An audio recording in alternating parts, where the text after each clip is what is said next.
Everything collapsed as people scrambled to save themselves. Within a fortnight, over 6.5 billion people were dead. And the remaining 495 million? They became something else. My name is Damien Forte, and I am the last survivor in my city. It's been 3 years since the infection hit. This is my story.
The truth about survival.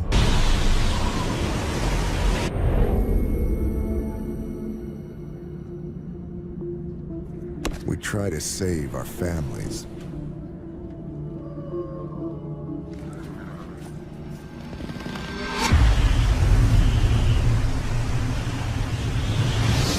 Fight back the madness.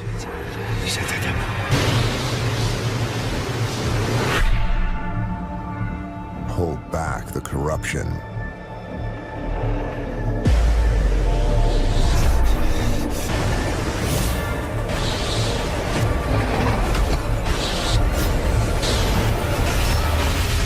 But we can't. It's too late. It's all gone.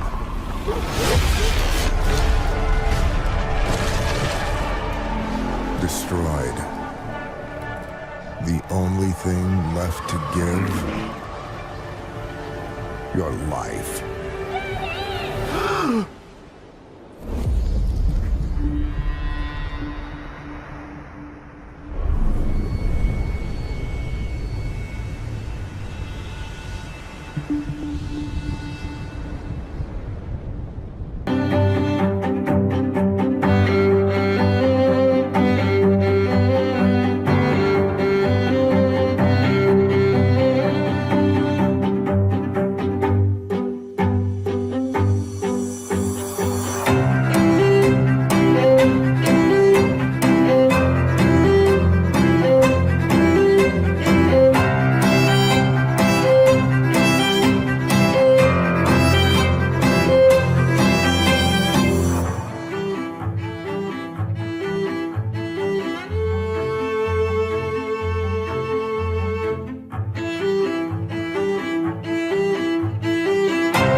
successful day. We scanned the system further and identified a planet that features a proper biosphere for humanoid settlers. Following our directive, we should reach this planet as soon as we are prepared to face possible hazards in that area.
Crew lost.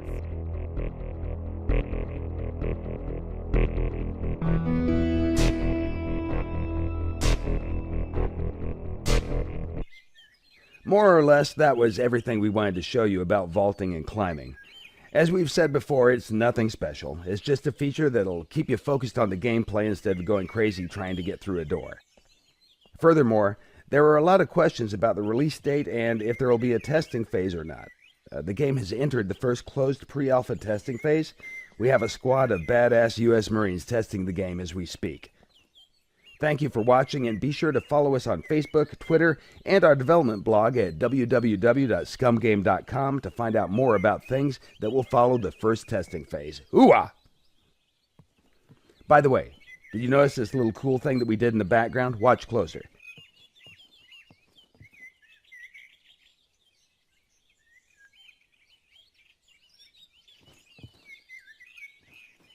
When the player is in third-person perspective and is standing behind an obstacle that obstructs his character's vision, all the things in the background are blurred out.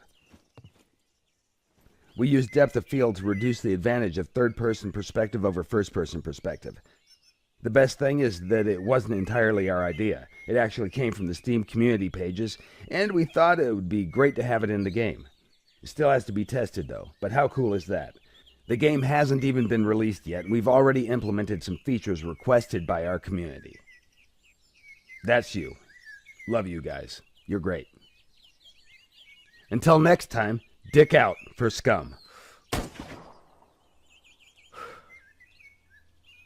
And it sounded very painful, by the way. Oh, like, speaking of painful, okay, so the combat in this game is fairly brutal. John, you want to talk about that a little bit? Well, we just wanted to make it as, as realistic as possible. So, yeah, we're not holding back on that at all. And Sam's done most of his own stunt work for this. And I can tell you that when we're on the performance stage and we're capturing that stuff, we just try to keep it real, right? Right. Well, right. There was sort of a decision made at some point. What I've been on the project for what, 2 or 3 years now? Yeah, I think 3 years. And so early on, I think there was a more, what were we? It was more Kurt Russell and sort of a two-fisted thing, and then it turned into, hey, let's take this quite seriously. And what that required is a lot more. Taking this combat stuff and showing the horror of the violence that happens and it were this type of circumstance to take place. I mean, realism, weirdly enough, is the thing we keep going back to when it comes to the, not just the stunts, but also the performance style. I think, it was very important that it doesn't seem like a bunch of actors, saying lines. It was all very incidental.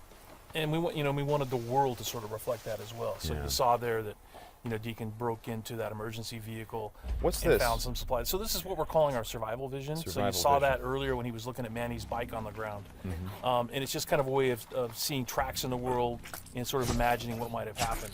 Mm-hmm. And here I just wanted to point out that you're seeing in this part of the demo that there are freakers there. There weren't there before because Yeah. it wasn't snowing. It was, and it was getting lighter out. It wasn't getting darker like it is. A huge variety of procedural generation tools with artist control in mind. These tools allow our very small team of artists to deliver a large, detailed, and immersive world. All of the tools we are currently showing will be available to the modding community. In addition to procedural generation tools that we created, we also created a metagame system that helps us keep our massive 400 kilometers squared world fresh and interesting. The metagame manages the loot economy, the electricity and water flowing through the map, trees that have been chopped down, potential sources of contamination for resources, as well as the weather, including a season cycle. AI and zombie movement are also tracked via the metagame and can trigger events, especially if there's a large group or horde present. These events can be interacted with and will result in potential rewards or penalties depending on your actions. Our largest design goal is replayability. Experienced players, especially those that enjoy the PvE and cooperative elements of our game, will find every session to be different from the last. This is important because we want to play our game too. There is also a variety of buildings that you can choose to reclaim in order to aid your long-term survival. This quiet, unassuming suburban home is our first example of a building that you can reclaim. That, yes, you can move furniture around, you can place lights, lanterns, generators, anything, even barricade your own windows the way that you want.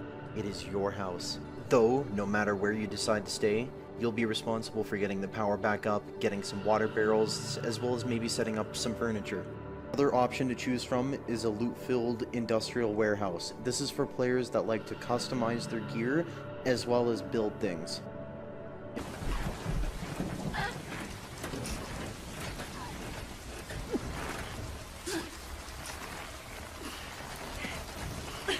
Yara.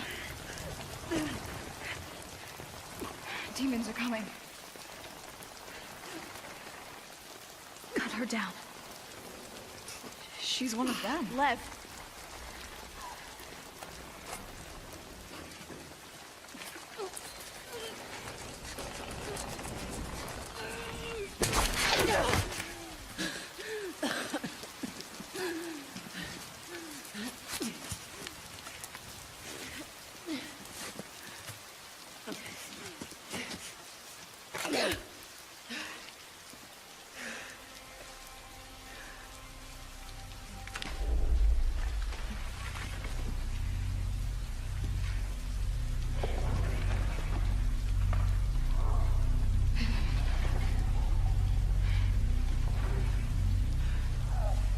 Watch your backs.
We thought the wall would stop them.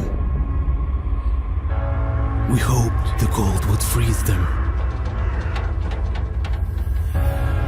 We thought the army would crush them. But nothing worked. We're all alone. And they just keep coming.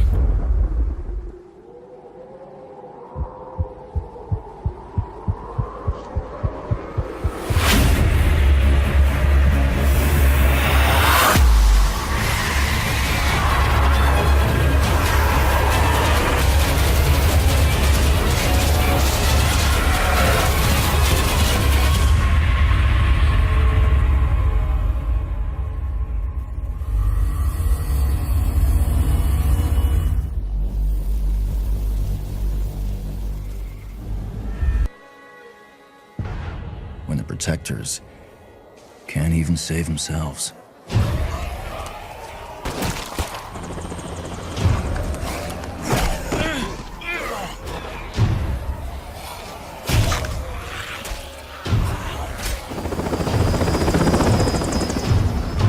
The army's pulling out. Come on.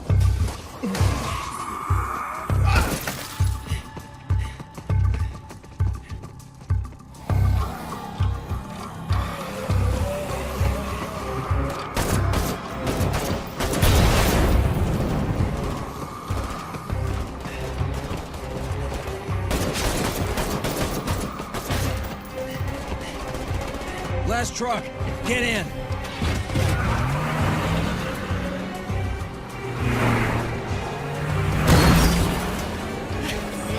Want some of this?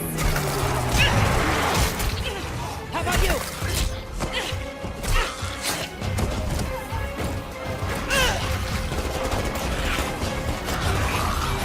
How will you decide who belongs?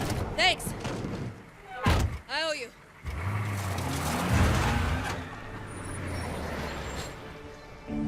How will you choose a place to call home?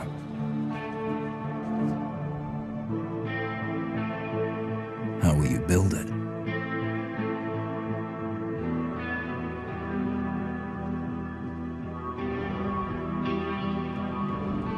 Work together to defend it. From the terror just outside the walls. Yo, bro, why don't you pick up some groceries on your way back, all right? We're running kind of low, and don't tell Mom, all right, but I'm broke. Son, while you're living in D.C., we have to set some ground rules when your brother comes to stay with you. I've been patient with you, Aiden. We need those schematics by 10 a.m. tomorrow, or else we need... Mark, it's your responsibility. Come on, Aiden. Aiden, this is your mother. Pick up the phone. Aiden, pick up the phone, man. Aiden.